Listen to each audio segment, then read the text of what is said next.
Lecture 5: Economy and Culture. Economy and Society.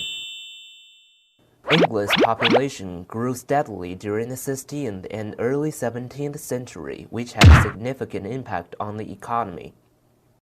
In Stuart England, industries such as glass, brick-making, iron, and coal mining expanded rapidly. Meanwhile, trade had become an increasingly important part of the English economy. Wealth was multiplied by increased trade, both at home and abroad, and by improvements in industry and agriculture. When James I became king, there was no trade with America. The first real colony at Jamestown was established in 1607 by the newly formed London Company. In 1620, the Pilgrim Fathers sailed and founded the New England states. By the time of Queen Anne, the American colony spread from the St. Lawrence southwards along the American seaboard to the River Savannah. The population of London increased from about 50,000 in 1500 to about 500,000 to 600,000 in 1700, and it became the predominant center of English economic, political, and social life.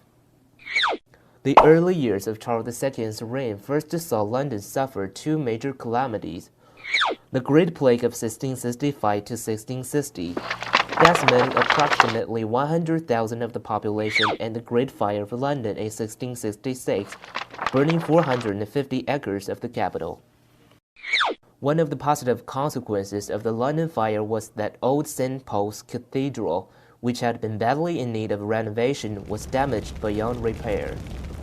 Within days of the fire, architect Christopher Wren presented the king with a plan for a new cathedral.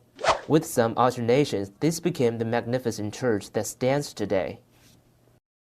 Wren was master of the works for the construction of the cathedral for the rest of his life, in addition to being responsible for 51 other churches after the fire and the Royal Naval College at Greenwich. Literature. Literature in this century represents the turbulence in society, religion, and monarchy of this period. The most dazzling figures are three Johns: John Milton, John Bunyan, and John Dryden.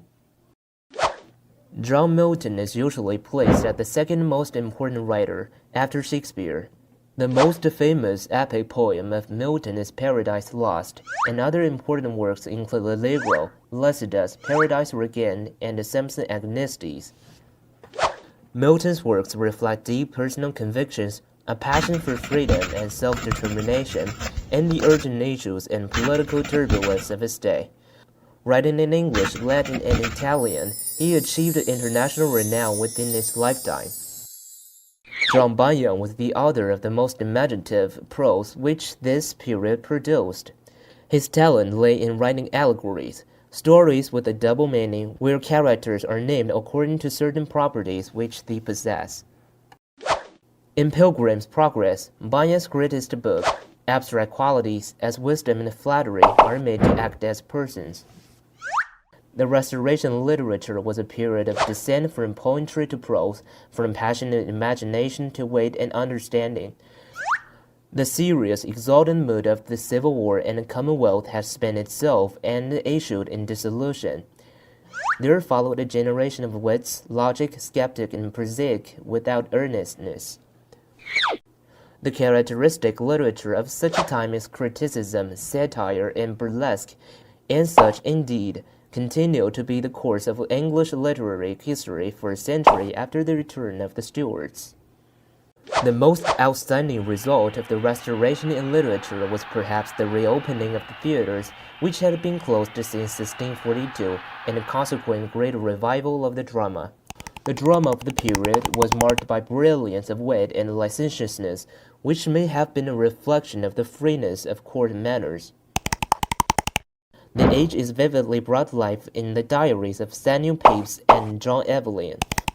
And in poetry, the Restoration is distinguished by the work of John Dryden, who is seen as dominating the literary life of Restoration England to such a point that the period came to be known in literary circles as the Age of Dryden.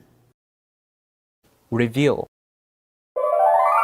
These are the key points one needs to know at the end of the lecture. England's population grew steadily during the 16th and 17th century. Wealth was multiplied by increased trade and improvements in industry and agriculture.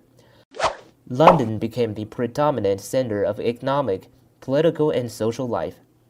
The Great Plague and the Great Fire were two major calamities that London suffered.